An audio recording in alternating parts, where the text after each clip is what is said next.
മലയാള സിനിമയിലെ പോലീസ് ഡിപ്പാർട്ട്മെന്റിന്റെ ഉന്നത ഉദ്യോഗസ്ഥരാണ് എൻ്റെ മുമ്പിൽ ഇരിക്കുന്നത്. പക്ഷെ ഈ സിനിമയിൽ ഉദ്യോഗസ്ഥരല്ല. ഞാൻ എപ്പോഴും പറയും, അദ്ദേഹത്തിന് ഇപ്പൊ തന്നെ ഒരു ഓണററി ഒരു ഡിഗ്രി കിട്ടാറായിട്ടുണ്ട്, ഒരു IG പോസ്റ്റോ ഒക്കെ കിട്ടാറായിട്ടുണ്ട്. അതെ അതെ. അപ്പൊ ഇത് തിരിഞ്ഞ് മാറുമ്പോൾ എങ്ങനെയായിരുന്നു ഈ ഒരു പോലീസ് പിടുത്തവും പഞ്ച് ലൈനും ഒന്നും അല്ലാതെ വേറൊരു ലെവലിൽ കോമഡി പിടിക്കുന്ന സമയത്ത് ഈ സിനിമയുടെ സ്റ്റാർട്ടിംഗ് പോയിന്റ് പറയാം? ദീപുവാണ് ആദ്യം എന്നെ വിളിച്ചിട്ട് ഇങ്ങനെ ഈ പ്രോജക്റ്റിനെ ഡിസ്കസ് ചെയ്യുന്നത്. എന്നിട്ട് പിന്നെ വരുൺ ഡയറക്ഷനെ കാണാനായിട്ട് എറണാകുളത്ത് വരികയും വരുണും റൈറ്ററും കൂടെ വന്ന് സംസാരിക്കുകയും അങ്ങനെയാണ് ഈ സിനിമ തുടങ്ങുന്നത്. അപ്പോൾ ഒരു ഈ പറഞ്ഞതുപോലെ കുറേ പോലീസ് കഥാപാത്രങ്ങൾ കഴിഞ്ഞ് 3 വർഷത്തിനിടയിൽ ചെയ്തുകൊണ്ട് ഒരു ഡിഫറെന്റ് ആയിട്ടൊരു സാധനം അറ്റംപ്റ്റ് ചെയ്യണം എന്ന് തോന്നി. അപ്പൊ ഇത് കേട്ടപ്പോൾ ഇൻട്രസ്റ്റിംഗ് ആയിട്ട് തോന്നി. കാരണം ത്രില്ലറാണ്, but at the same time humour ഉണ്ട്, ഡാർക്ക് ഹ്യൂമറിലൂടെ മുന്നോട്ട് പോകുന്ന ഒരു സിനിമയാണ്. അപ്പോൾ അങ്ങനെയുള്ള സിനിമകൾ എപ്പോഴും ഇൻട്രസ്റ്റിംഗ് ആണല്ലോ. നമുക്ക് വളരെ ഒരു സീരിയസ് വിഷയം നമ്മൾ കുറച്ച് നർമ്മത്തിലൂടെ പറയുമ്പോൾ അത് ഭയങ്കര ഇൻട്രസ്റ്റിംഗ് ആണ്. അപ്പോൾ ആ ഒരു ഇൻട്രസ്റ്റ് ഫാക്ടറാണ് എന്നെ ഈ സിനിമയിലേക്ക് ആകർഷിച്ചത്. അപ്പൊ ഇതിന് മുൻപ് ഒരു പക്ഷേ എടുത്തു പറയുകയാണെങ്കിൽ ഇപ്പം ഈ അടുത്ത കാലത്ത് ഇപ്പൊ ഞങ്ങൾ രണ്ടുപേരും അഭിനയിച്ച സിനിമയാണ്. അപ്പൊ അതിന്റെ ഒരു ജോണർ അങ്ങനെയാണ്, സീരിയസ് സംഭവങ്ങളാണ് സിനിമയിൽ പറയുന്നത്, പക്ഷെ എല്ലാം കുറച്ച് ഹ്യൂമറിലൂടെയാണ് പറഞ്ഞേക്കുന്നത് എന്ന് പറയുന്ന പോലത്തെ ഒരു ജോണറാണ്. അപ്പൊ അതൊരു ഡിഫറെന്റ് സാധനമായിട്ട് തോന്നി.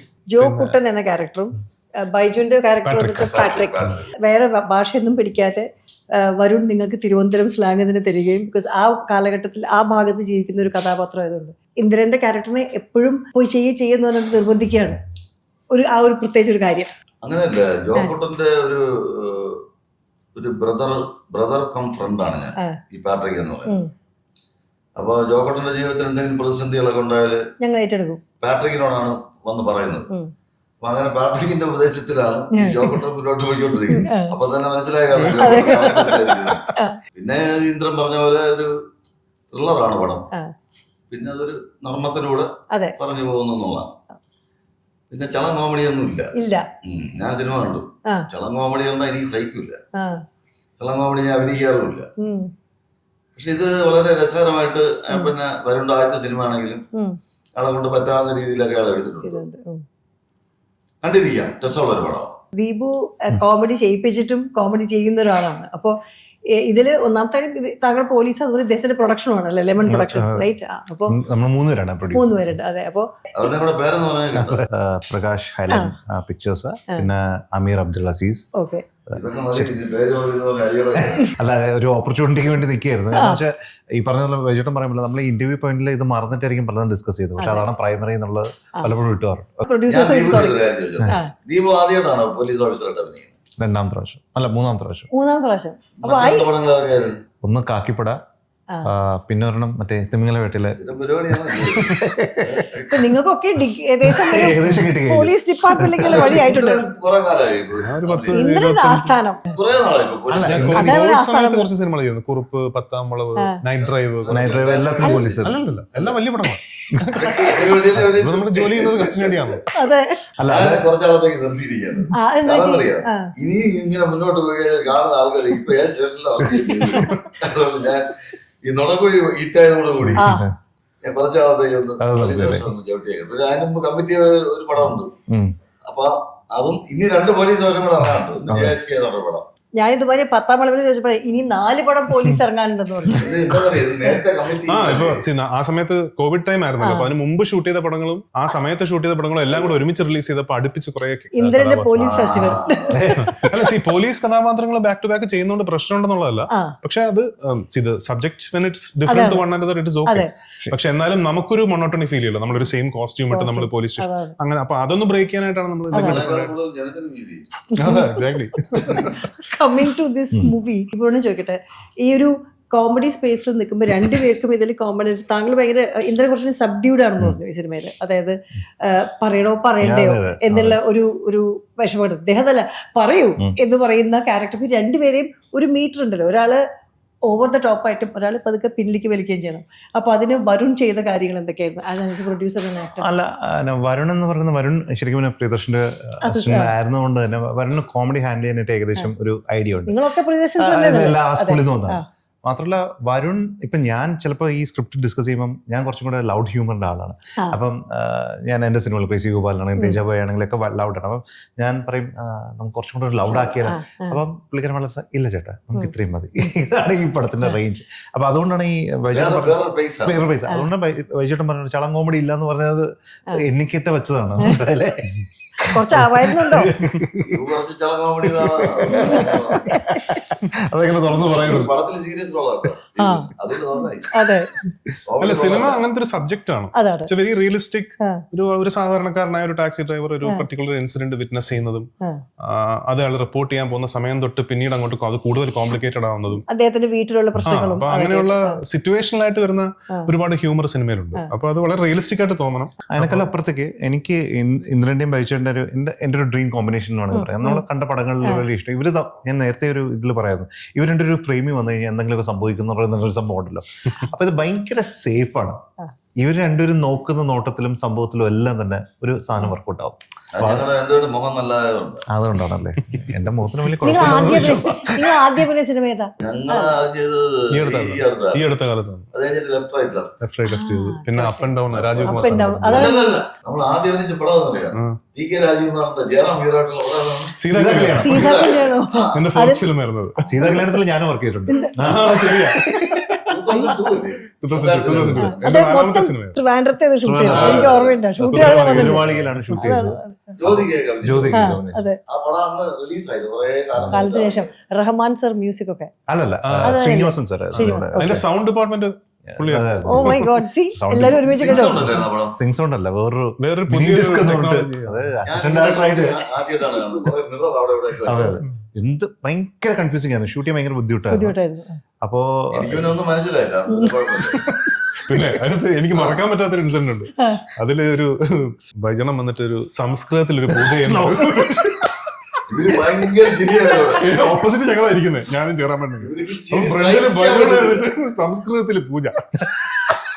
നല്ല തിരുവനന്തപുരം ഭാഷയിൽ സംസ്കൃതം പറഞ്ഞു. പക്ഷെ ചെറിയൊരു സ്ലാങ്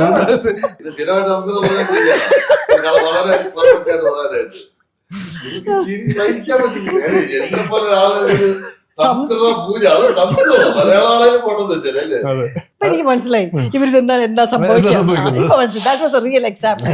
പക്ഷെ ചില സമയത്തുണ്ടല്ലോ നിങ്ങൾ ചെയ്യുന്ന നിങ്ങൾ ഭയങ്കര സന്തോഷം, ഈ പറയുന്ന സംസ്കൃതം പൂജ, നിങ്ങൾ ചിരിക്കുന്നു, എല്ലാവരും ചുറ്റും ചിരിക്കുന്നു. ഞാൻ ഉദ്ദേശിക്കുന്ന ഈ സിനിമയിലെ ഏതെങ്കിലും ഇൻസ്റ്റൻസ് ആയിരിക്കും. അത് ഓഡിയൻസിന് കൃത്യമായി വീഴാനായിട്ട് ചിലപ്പോൾ അത് ടെൻഷൻസ് ഉണ്ടാവാറുണ്ടോ? കാരണം ഇതോട് വർക്ക് ചെയ്യോ, മറ്റേ ഇതിൽ വർക്ക് ചെയ്യോ? അപ്പൊ അതെങ്ങനെ? അല്ല, ഈ പ്രൊമോയ്ക്ക് വന്നവര്, പ്രൊമോഷൻ ചെയ്യുന്നവര് പ്രിവ്യൂ കണ്ടിട്ട് എന്നിട്ടല്ലേ പറയാൻ പറ്റത്തുള്ളൂ പടം നല്ലതാണോ മോശം. അല്ല, ഇത് വരുൺ എന്നോട് പറഞ്ഞു, അതായത് ചില സീനുകൾ നമ്മൾ വിചാരിക്കുന്നേക്കാൾ മെറിൻ വരുമ്പോഴൊക്കെ വളരെ സീരിയസ് കാര്യം പറയണ വരണം, പക്ഷെ അതിലൊരു ഹ്യൂമർ ചുറ്റും ഉണ്ടായിരുന്നു. അപ്പൊ അങ്ങനെയുള്ള ചില ഇൻസ്റ്റൻസ് നിങ്ങൾക്കുണ്ടാവും. നമ്മൾ വിചാരിക്കും ഇത് എല്ലാവരും സെറ്റിൽ ഒരുപാട് ചിരിച്ചു കാണും ഈ സീൻ ചെയ്യുമ്പോൾ. അപ്പൊ അത് അങ്ങനെ തന്നെ ഓഡിയൻസിലേക്ക് വർക്ക്ഔട്ട് ചെയ്യാനുള്ള അതെങ്ങനെയാണ്? ഞാനൊരു ഉത്തരം പറയുകയാണെന്നുണ്ടെങ്കിൽ ഞാൻ ഒരു എക്സാമ്പിൾ പറയും. അമ്പിളിച്ചേട്ടൻ, ജഗദീഷ് ശ്രീകുമാറാണ് ഏറ്റവും കൂടുതൽ ഹ്യൂമർ ചെയ്യുന്ന ആള്. പക്ഷെ പുള്ളിക്കാരൻ ആ ഹ്യൂമർ ചെയ്യുന്ന വളരെ സീരിയസ് ആയിട്ട് പ്ലാൻ ചെയ്താ ചെയ്യുന്നത്. മനസ്സിലല്ലേ? ആ സമയത്ത് ഒരാൾ അങ്ങോട്ട് മാറിയ പുള്ളിക്കാരെ ദേഷ്യപ്പെടാൻ. ഈ ഹ്യൂമർ ചെയ്യുന്നതും വളരെ ടെക്നിക്കലി പെർഫെക്റ്റ് ആയിരിക്കണം എന്നാണ് എനിക്ക് ഫീൽ ചെയ്യുന്നത്. അതായിരുന്നു അവിടെ സംഭവിച്ചതെന്നാണ് എനിക്ക് തോന്നുന്നത് ഏറെക്കുറെ. കാരണം ഇത് ഇന്ന മീറ്ററിൽ അവതരിപ്പിച്ച് എനിക്ക് ഓർമ്മയുണ്ട് 2-3 സീനുകൾ ബൈച്ചേട്ടൻ എടുത്ത് പറഞ്ഞു, അല്ല അത് റീഷൂട്ട് ചെയ്യണം, അത് വർക്കൗട്ട് ആയില്ല. മനസ്സിലായി? കാരണം പുള്ളിക്കാരെ ഉദ്ദേശിച്ച അത്രയും ആ മീറ്ററിലേക്ക് ആ സാധനത്തില്ല. അതേപോലെ ഇന്ദ്രൻ പറഞ്ഞിട്ടുണ്ട്. നമ്മളെല്ലാവരും ഇത് അങ്ങോട്ടും ഇങ്ങോട്ടും ഡിസ്കസ് ചെയ്യും. അപ്പം ശരിക്കും പറഞ്ഞാൽ ഈ ഒരു കോമഡി അവിടെ അവതരിപ്പിച്ചിട്ട് എല്ലാവരും കൂടെ പൊട്ടിച്ചിരിച്ച് പോവുകയല്ല. ഇത് വർക്ക് ചെയ്യാനായിട്ടുള്ളൊരു എഫേർട്ട് എല്ലാ സൈഡിലുണ്ട്. സ്ക്രിപ്റ്റിലാണെങ്കിൽ തന്നെ എനിക്ക് വളരെ പേഴ്സണലായിട്ട് ഇവർ രണ്ടുപേരും അറിയാന്നുള്ളതുകൊണ്ടായിരിക്കാം നമ്മളെല്ലാവരും ഇരിക്കുമ്പോഴും രാവിലെ ഷൂട്ടിങ്ങിന്റെ ഡയലോഗൊക്കെ അങ്ങോട്ടും ഇങ്ങോട്ടും പറഞ്ഞു നോക്കുന്ന ഒരു പരിപാടി ഉണ്ടായിരുന്നു. അങ്ങനെ പറഞ്ഞു നോക്കുമ്പോൾ നിങ്ങൾ രണ്ടുപേരും തമ്മിൽ ഒരു ഗിവ് ആൻഡ് ടേക്ക് ഉണ്ടാവുമല്ലോ. അത് കഴിഞ്ഞത് ആക്ഷനിൽ റിയൽ ടേക്കിൽ വരുന്ന സമയത്ത് അത് കുറച്ച് ലിഫ്റ്റ് ആവാറുണ്ടോ? അത് you stay to the same നിങ്ങൾ പറഞ്ഞ മാതിരി ഉണ്ട്. പിന്നെ നമ്മളത് പിന്നെ അത് പ്രേക്ഷകർ അത് അങ്ങനെ അക്സെപ്റ്റ് ചെയ്യും അല്ലെങ്കിൽ അവർക്ക് അത് ഇഷ്ടപ്പെടുമോ നമ്മൾ ചിന്തിച്ചുകൊണ്ട്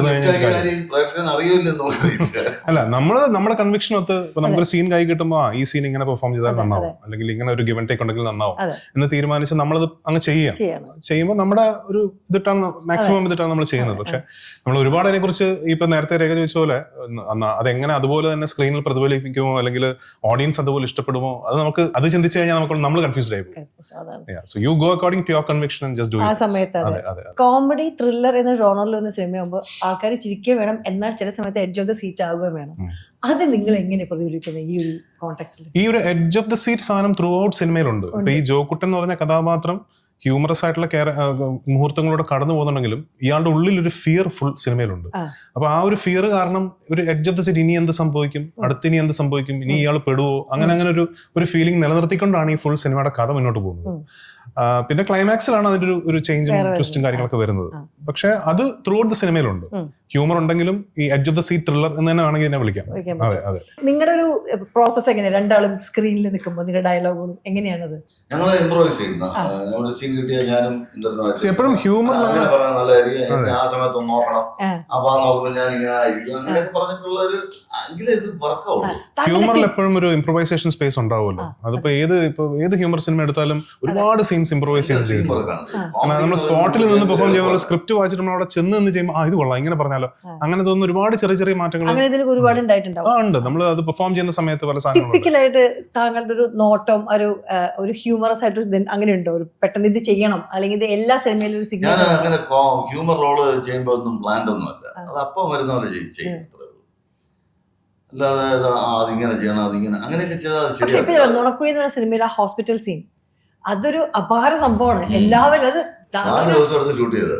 4 ദിവസം അത് കറക്റ്റ്. അതാ ഞാൻ പറഞ്ഞു. അപ്പൊ ആ ഒരു എല്ലാവരുടെയും മാത്രമല്ല ബൈചേട്ടനെ ഹ്യൂമർ കൺവിൻസ് ചെയ്യാൻ ഭയങ്കര ബുദ്ധിമുട്ടാണ്. ഞാൻ ആസ് എ ഡയറക്ടർ പറയുന്നത് എന്ന് പറഞ്ഞു കഴിഞ്ഞാൽ ബൈചേട്ടൻ ഒരു ഹ്യൂമർ കാര്യം കൺവിൻസ് ചെയ്യാൻ ഭയങ്കര എളുപ്പം. കാരണം പുള്ളിക്കാരൻ ഈ ഹ്യൂമർ വേറൊരു രീതിയിൽ കാണുന്നതാണ്. അപ്പം എനിക്ക് ഓർമ്മയുണ്ട്, അത് ഓരോരുത്തരും ഹ്യൂമർ നോക്കി കാണുന്ന ഓരോ ലെവലിലാണ്, മനസ്സിലായില്ലേ? എന്നൊരു നിലവാരമുള്ള ഹ്യൂമർ, ഞാൻ നേരത്തെ പറഞ്ഞതല്ല, ആ നിലവാരമുള്ള ഹ്യൂമർ അല്ലാന്നുണ്ടെങ്കിൽ ബൈചേട്ടൻ ചെയ്യത്തില്ല. അപ്പൊ നമുക്കും ഭയങ്കര ചലഞ്ചിങ് ആണ് സാധനം. ഒരു ചുമ്മാ പോയിട്ട് ഒരു ഡയറക്ടർ എന്ന് പറഞ്ഞിട്ട് ഇപ്പം വരുണാണേലും ഇപ്പൊ പ്രൊഡ്യൂസറിന്റെ സൈഡിൽ നിന്ന് ഞാനാണെങ്കിലും പറഞ്ഞു പറഞ്ഞ് ബൈചേട്ടൻ അത് ചെയ്യത്തില്ല. അപ്പൊ ആ ഒരു നമുക്ക് ശരിക്കും പറഞ്ഞു കഴിഞ്ഞാൽ എല്ലാത്തിനും ഒരു ബാലൻസ് ഉണ്ട്. ജീവിതത്തിൽ നമുക്ക് തന്നെ ചളിപ്പ് തോന്നുന്ന ചില കാര്യങ്ങൾ, ചില സിറ്റുവേഷൻ പിന്നെ ഹ്യൂമർ സിറ്റുവേഷൻ, അത് എനിക്ക് ചെയ്യാൻ പറ്റുന്നത്. ഞാനത് പറയാറുണ്ട് ഡയറക്ടർ, ഞാൻ അത് ചെയ്തത് ശരിയാവില്ല, ഭയം പോകും. പക്ഷെ പലർക്കും മനസ്സിലാവാറുണ്ട് കേട്ടോ അത് പറയുമ്പോ. ഇന്ദ്രന് അങ്ങനെ ഭയങ്കര ഹ്യൂമർ സെൻസ് ഉള്ള റോളുകളല്ല കിട്ടിക്കണേ. ഈ മൂപ്പര് പോലീസിൽ തന്നെ സ്റ്റിക്ക് ആയതുകൊണ്ട്. അല്ല പുള്ളിക്കാരനാണ് ഏറ്റവും ഞാൻ കണ്ടതിലെ ഏറ്റവും നല്ല ഹ്യൂമർ ആക്ടർ എന്ന് പറയുന്നത്. കാരണം സട്ടിൽ ഹ്യൂമർ ചെയ്യാൻ ഇന്ദ്രന് ഭയങ്കര നോട്ടത്തിലൊക്കെ നമ്മളെ ചിരിപ്പിക്കാനായിട്ട് അത് ഭയങ്കര. ഇപ്പൊ ആൾക്കാർ വന്ന് ഇങ്ങനെ കാണിച്ച് ഓരോ കാണിക്കാൻ പറ്റും. ചില നോട്ടം ഇങ്ങനെയാണ് എന്നൊക്കെ പറയാനായിട്ട്. ഞാൻ എന്റെ കരിയറിൽ വളരെ ലിമിറ്റഡ് വേഷങ്ങളാണ് ഹ്യൂമർ ചെയ്തിട്ടുള്ളത്. പക്ഷെ ആ വേഷങ്ങളൊക്കെ ഭയങ്കര വലിയ രീതിയിൽ ശ്രദ്ധിക്കപ്പെട്ടിട്ടുള്ള സിനിമകളാണ്. ഇപ്പൊ അമർക്ക് ബ്രന്തോണി, ക്ലാസ്മേറ്റ്സ്, ഹസ്ബൻഡ്സ് ഇൻ ഗോവ, അല്ലെങ്കിൽ ഹാപ്പി ഹസ്ബൻഡ്സ്, ഒരുപാട് സിനിമകളുണ്ട്. പക്ഷെ എന്തുകൊണ്ടോ ഞാൻ കഥകൾ കേൾക്കുമ്പോൾ ഒരു 10 കഥ കേൾക്കുമ്പോൾ 9 എണ്ണം ഭയങ്കര സീരിയസ് സിനിമകളായിരിക്കും. അപ്പൊ അതുകൊണ്ട് തന്നെ ഹ്യൂമർ ക്യാരക്ടേഴ്സ് കൂടുതൽ ചെയ്യാൻ ആഗ്രഹമുള്ള ഒരാളാണ് ഞാൻ. അപ്പൊ അതിനുള്ള ഓപ്പർച്യൂണിറ്റി കിട്ടിക്കഴിഞ്ഞാൽ അത് മിസ്സാക്കാറില്ല. അതെ, ഇൻട്രസ്റ്റിംഗ് ആണ് സ്ക്രിപ്റ്റെങ്കിൽ തീർച്ചയായിട്ടും അത് ഞാനൊന്ന് ശ്രമിച്ചു നോക്കുന്നത്. പാട്രിക് എന്നൊരാളെ ജീവിതത്തിൽ കണ്ടിട്ടുണ്ടോ? ഇല്ല. എനിക്ക് ഈ പറയുന്ന ഈ ശംഖുമുഖം ഭാഗത്തൊക്കെ കുറെ ഫ്രണ്ട്സ് ഉണ്ടായിരുന്നു. ഇതേപോലെ ഈ ടൈപ്പ് ഇങ്ങനെ മുടിയൊക്കെ പണ്ട് കേട്ടോ. ഇപ്പോഴങ്ങനെ ഫ്രീക്കന്മാര് കുറവാണ്. ഈ ഫ്രീക്കന്മാരുണ്ട്. അന്നത്തെ ഫ്രീക്കന്മാരുടെ ഒരു ലൈൻ വേറെയാണ്, ഇന്നത്തെ പോലെ അല്ല. നമ്മള് ഏഷ്യനിൽ ഞാൻ വർക്ക് ചെയ്യുന്ന സമയത്താണ് അദ്ദേഹത്തിന് ആദ്യമായിട്ട് കാണുന്നത്. ഞാൻ അന്ന് പക്ഷെ 1995 ടൈപ്സ് ഏഷ്യാനെറ്റില് 95 അപ്പൊ ഞാൻ ആ ഒരു ലൈനാണ് ഇതിനകത്ത് പിടിച്ചേക്കുന്നത്. ഞാൻ പറയാം മുടിയൊക്കെ കുറച്ച് വളർത്തി. അത് എന്നെയും വരുൺ ഡയറക്ടറിനെ ഉറങ്ങാൻ സമ്മതിക്കത്തില്ല. ലുക്ക് വേണ്ടേ? ആദ്യം പേരെന്തോ ആയിരുന്നു. എന്നെ ഒരു ദിവസം രാത്രിയെ വിളിക്കുന്നത്. കാരണം ബൈചേട്ട ഉറക്കലത്തെ ജീവിക്കുക. ബൈചേട്ടാ 2 മണി. ഷൂട്ടിംഗ് ഉണ്ടെങ്കിൽ രാവിലെ എണീക്കും. അത് രാവിലെ എണീക്കും. ഇല്ലെങ്കിൽ ഞാൻ ഉറങ്ങും 10:30. മറ്റൊരു ഉറങ്ങാതൊരു വിചാരമില്ലേ? 2 മണിക്ക് വിളിക്കും. എനിക്ക് കൂടെ വാങ്ങിച്ചു തരികയാണല്ലേ. അപ്പൊ പറഞ്ഞ പിറ്റേ ദിവസം ഞാൻ മറന്നു. എന്നെ വിളിച്ചിട്ട് ഒരു ദിവസം ഈ ക്യാരക്ടറിന്റെ പേര് പാട്രിക് എന്നാണ്. ഇങ്ങോട്ട് പറയുകയാണ്. അയാൾ ഇടുന്നത് ഇങ്ങനത്തെ ടീഷർട്ടാണ്. അയാൾ ഇങ്ങനെ ഒരു സംഭവം. ബൈചേട്ടന്റെ മൈൻഡിൽ ഒരു സാധനം അങ്ങ് സെറ്റ് ആയിട്ടുണ്ട്. ശരിക്കും പറയാം ഇത് ബൈചേട്ടൻ ആ സമയത്ത് നമുക്ക് ഭയങ്കര ടോർച്ചറായിട്ട് തോന്നുന്നത് നമ്മുടെ മനസ്സിൽ സെറ്റ് ചെയ്തിരിക്കുന്ന, എസ്പെഷ്യലി വരുൺ കേട്ടോ. വരുണ് ഞാൻ ഇത് ഇങ്ങനെ നമ്മുടെ കയ്യിൽ നിന്ന് പോകുന്നു. പക്ഷെ പുള്ളിക്കാരനൊരു വ്യക്തമായ ധാരണയുണ്ട്. സെയിം വിത്ത് ഇന്ദ്രൻ. അത് ഞാൻ പറഞ്ഞ ഇവരുടെയൊക്കെ ഇത്രയും വർഷത്തെ എക്സ്പീരിയൻസ് ആയിരിക്കും. ആൻഡ് എസ്പെഷ്യലി ഞാൻ ഇന്ദ്രൻ്റെയൊക്കെ ചില ഷോർട്സ് കാണുമ്പോൾ ഒരു കൺവിൻസിങ് ആയിട്ട് ഒരു സീനിനെ കൊണ്ടുപോകാൻ പറ്റുന്ന ഒരു നടൻ എന്ന് പറയുന്നുണ്ടല്ലോ, അത് ഭയങ്കര ഇമ്പോർട്ടൻ്റ് ആണ്. നമുക്ക് ആ സിനിമയിൽ ആ സീനിലൊന്നും കാണത്തില്ല, പക്ഷെ അയാൾ അത് ക്യാരി ചെയ്യുന്നു എന്ന് പറയുന്ന സാധനങ്ങളുണ്ട്. ഇന്ദ്രന്റെ ഒരു പ്രത്യേകത ഞാൻ മനസ്സിലാക്കുന്നത് ഭയങ്കര കൺട്രോൾഡ് ആക്ടിങ് ആണ്. ഒരു പൊടിക്ക് കൂടുകയോ കുറയുകയോ ചെയ്യും. അത് നമ്മൾ ഹ്യൂമർ ചെയ്യുമ്പോൾ തന്നെ പല ടൈപ്പാണ്. ഇപ്പൊ അമർ അക്ബർ അന്തോണി ചെയ്ത ഹ്യൂമർ എനിക്ക് ഇതിനകത്ത് ചെയ്യാൻ പറ്റത്തില്ല. രണ്ട് ക്യാരക്ടേഴ്സ് ആണ്. ഫോർ എക്സാമ്പിൾ പറയുകയാണെങ്കിൽ ഇപ്പം അമർ അക്ബർ അന്തോണിയിൽ അന്തോണി എന്ന് പറഞ്ഞ കഥാപാത്രം എന്തും ചെയ്യാൻ ലൈസൻസ് ഉള്ള ഒരാളാണ്. കാരണം അയാൾക്ക് വലിയ വിവരമൊന്നും ഇല്ലാതെ വളരെ ചുമ്മാ അടിച്ചു പൊളിച്ച് നടക്കുന്ന ഒരാളാണ്. അപ്പോൾ പക്ഷെ അതുപോലത്തെ ഒരു സാധനം ഇവിടെ ചെയ്യാൻ പറ്റത്തില്ല. കാരണം ഇയാളൊരു ഫാമിലി ഉള്ള ആളാണ്, കുറച്ചുകൂടെ റെസ്പോൺസിബിൾ ആണ്. അപ്പൊ അതുകൊണ്ട് അതുപോലത്തെ ഒരു സാധനം ആയിരിക്കില്ല, ഹ്യൂമർ ആയിരിക്കില്ല നമ്മൾ ഇതിനകത്ത് ചെയ്യുന്നത്. സോ ഓരോ കഥാപാത്രത്തിനനുസരിച്ചുള്ള സാധനങ്ങൾ കൊടുക്കുക എന്നുള്ളതാണ്. സോ അതിന്റെ വേരി ചെയ്യുമല്ലോ അതിന്റെ ആ കൺട്രോൾ ആക്ടിങ്ങും ആ കണ്ണുകൊണ്ടായിരിക്കും താങ്കൾക്ക് സീരിയസ് റോൾ കൂടുതൽ വരണം. അല്ല, ഞാൻ ശ്രദ്ധിച്ചിട്ടുണ്ട്. അതായത് ഞാൻ ആക്ട് ചെയ്യുമ്പോൾ പോലും ഞാൻ പറയായിരുന്നു, ഇന്ദ്രൻ പറയും, ദീപു അങ്ങനെ കണ്ണ് കുറച്ചിങ്ങനെ മറ്റേ മെഷർമെന്റ്സ് ഒക്കെ പറഞ്ഞു അങ്ങനെ നോക്കണം. അല്ല, കാരണം ദീപുവിന്റെ വളരെ ഒരു മർമ്മ പ്രാധാന്യമുള്ള ഒരു വേഷമാണ് ഈ സിനിമയില്. കാരണം പുള്ളിയുടെ ഇമോഷൻസ് കീ റോളാണ്. കാരണം ഇതിന്റെ മിസ്റ്ററിയുടെ കീ റോളാണ്. അപ്പോൾ നോട്ടങ്ങളും കാര്യങ്ങളൊക്കെ വളരെ വളരെ കൺട്രോൾഡ് ആയിട്ട് പെർഫോം ചെയ്യേണ്ട ഒരു വേഷമാണ്. അതുകൊണ്ട് വരുണിന്റെ ഭാഗ്യം അല്ലേ? അല്ല, എന്റെ ഭാഗ്യം, അല്ലെങ്കിൽ കല്ലേറി കിട്ടിയ അല്ല, അതിന് കണ്ടിട്ട് ആൾക്കാരും കൂടെ പറയട്ടെ. അത്യാവശ്യം ഭയച്ചിട്ടും ഭയങ്കര ഡിപ്ലോമാറ്റിക് ആയിട്ട് പറഞ്ഞു കണ്ടറിയാം. പക്ഷെ സെറ്റിലേ ഇവരിപ്പോ ഈ കോമഡി ചെയ്യുന്നപ്പോ ഞാനതൊക്കെ പറയണ്ടേ, ചില സമയത്ത് ഇമോഷണൽ സീനുള്ള സമയത്ത് ആൾക്കാർ വളരെയധികം കുറച്ചുകൂടി കൺട്രോൾഡ് ആയിരിക്കും, വേറെ ഭാഗത്ത് മാറി നിൽക്കും. ഇവിടെ അതല്ലല്ലോ, ഇവിടെ കോമഡീന്റെ ആയതുകൊണ്ട് തന്നെ നിങ്ങളുടെ ഈ സെറ്റിലുള്ള ഉല്ലാസം എങ്ങനെയായിരുന്നു? സെറ്റിൽ നമ്മളൊരു എക്സ്കർഷൻ ഒക്കെ പോകാൻ അതെപ്പോഴും നമ്മളൊരു ഗ്രൂപ്പ് ഉണ്ടെങ്കിൽ അങ്ങനെയാണല്ലോ. ഇദ്ദേഹം രാവിലെ വന്നു കഴിഞ്ഞാൽ ഓണായിട്ടോ എല്ലാവരും. ദീപിന് വേറെ പ്രത്യേകത അറിയാം. ദീപിന് ഒരു DGP ഒക്കെ ആയിട്ട് എടുത്താൽ പറ്റിയ മോഹം. എണീപ്പിച്ചാൽ പോയി. അത് കാര്യം IG, DGP, ADGP, IG ഇതൊക്കെ ഓക്കെ. ഓടിച്ചു പിടിക്കുന്ന പരിപാടിയൊന്നും നടക്കത്തില്ല. പിടിക്കുന്നു, അവരൊന്നും ഇടിക്കുന്നു, അതൊന്നും നടക്കില്ല.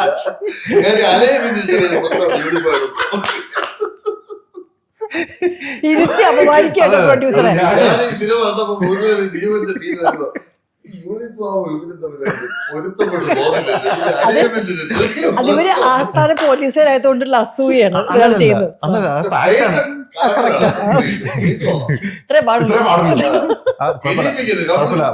വർക്കൗട്ട് ചെയ്തിട്ടുണ്ട്, വർക്കൗട്ട് ചെയ്ത് തുടങ്ങിയിട്ടുണ്ട്, വർക്കൗട്ട് തുടങ്ങി. അപ്പൊ ഇതിനൊരു പരിഹാരം ഉടനെയുണ്ടാവും. പക്ഷെ ഇനി പോലീസ് സ്റ്റേഷൻ ആൾക്കാർ തരണം. അതിനൊക്കെ ഇപ്പൊ ബ്രാൻഡ് ചെയ്ത് കഴിഞ്ഞല്ലോ. ഇരിക്കുന്ന പോലീസ് നിങ്ങളിനി പിടിക്കരുത്. ദിവസം ഒരുപാട് തമാശകൾ നടക്കുന്നുണ്ട്. എത്ര തമാശ അല്ല, ശരിക്കും കേട്ടോ. അതായത് ഈ രണ്ടുപേരും വന്നു നിന്ന്, കാരണം കുറെ രസകരമായ സംഭവം എന്ന് പറഞ്ഞാൽ നമ്മളെല്ലാവരും തിരുവനന്തപുരത്ത് ജനിച്ചു വളർന്ന ആൾക്കാരാണ്. അപ്പൊ നമ്മൾ പണ്ട് മുതലേ നമുക്ക് മൂന്നുപേർക്കും അങ്ങോട്ടും ഇങ്ങോട്ടും നല്ല പരിചയമുള്ള ആൾക്കാരുമാണ്. അപ്പൊ ലൊക്കേഷനിൽ വരുമ്പോൾ ഈ നേരത്തെ അപരിചിതത്വം എന്ന് പറഞ്ഞൊരു സാധനമേ നമുക്ക് ഉണ്ടായിട്ടില്ല. ഫുൾ ടൈം ഈ പറയും പോലെ നമ്മുടെ കാര്യങ്ങൾ ഇങ്ങനെ സംസാരിക്കുക, അങ്ങോട്ടും ഇങ്ങോട്ടും പറയുക, വളരെ എന്താ പറയുക, സുഹൃത്തുക്കളെ പോലെ തന്നെ കണ്ടിന്യൂ ചെയ്ത് പോകുമായിരുന്നു. അതുകൊണ്ടാണ് പറഞ്ഞത് ഈ കൗണ്ട്ലെസ് ആയിരുന്നു തമാശ. ഇവർ തമ്മിൽ പരസ്പരം ഈ കൗണ്ടർ അടിക്കലുണ്ടോ? ഞങ്ങൾ സംസാരിക്കാറുണ്ട്. ലൊക്കേഷൻ കോമഡി തിരുവനന്തപുരം ഭാഷ പറയാത്തത് ബൈച്ചിട്ട് എന്ത് പറഞ്ഞാലും തഗ്ഗാണല്ലോ. നമ്മൾ കേറി വന്നിട്ട് ഒരു കാര്യം എന്താ എവിടെ ഇരിക്കുന്നത്, അതും തഗ്ഗാണ്. അതും തഗ്ഗാണ്. ഈ താങ്കൾ തുടങ്ങിയ സമയത്ത് ഇങ്ങനെയൊക്കെ തന്നെ, പക്ഷെ അത് തഗ്ഗുന്നൊരു വാക്കില്ല. അത് പുതിയ ന്യൂ ജനറേഷൻ ആണ്. ഇത്രയും സമയത്ത് ഒരു സിനിമ അല്ലെങ്കിൽ ഒരു കഥ സെലക്ട് ചെയ്യുന്ന സമയത്ത് ഇപ്പൊ നിങ്ങളുടെയൊക്കെ വീട്ടിൽ ന്യൂ ജൻ കുട്ടികളുണ്ടല്ലോ, അപ്പൊ അവരോടൊക്കെ അഭിപ്രായം ചോദിക്കാറുണ്ടോ ഇങ്ങനെ? ബിക്കോസ് വേറൊരു ജനറേഷനെ കൂടിയും ഇതിൽ ഉൾപ്പെടുത്താനായിട്ട്. എപ്പോഴും ഇല്ലെങ്കിലും ഞാൻ കഥകൾ അവരോട് എന്തോ അതുകൊണ്ട് ഞാൻ പറയും. ഞാൻ രണ്ടാമത് നമ്മൾ തമ്മിൽ ചെയ്ത പടമുണ്ട്, ഞാൻ മിസ്റ്റർ മിസ് ബാച്ചിലർ. അപ്പം അതില് ഒരു റൊമാൻറ്റിക് സ്റ്റോറിയാണ് with the age and everything. ആ പുള്ളിക്കാരൻ എൻ്റെ അടുത്ത് എല്ലാ പ്രാവശ്യം പറഞ്ഞിട്ട് മോള് പറഞ്ഞിട്ട് ഈ സാധനം വർക്കൗട്ട് ആവത്തില്ല എന്ന് പറയുന്നത്. പക്ഷേ that is very well taken. മനസ്സിലായില്ലേ? ഐ തിങ്ക് അതിനകത്ത് ഈ ഹീറോയും തമ്മിൽ ഒരു 18 years 19 years ഗ്യാപ്പ് ഡിഫറൻസ് ഉണ്ട്. അപ്പൊ അതുകൊണ്ട് ഇവരുടെ രണ്ട് ജനറേഷൻസിൽപ്പെട്ട ആൾക്കാരാണ്.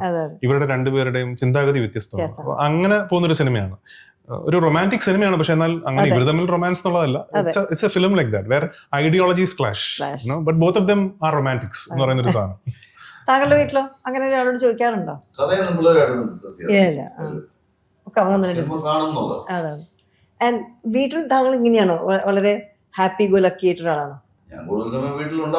അതെ,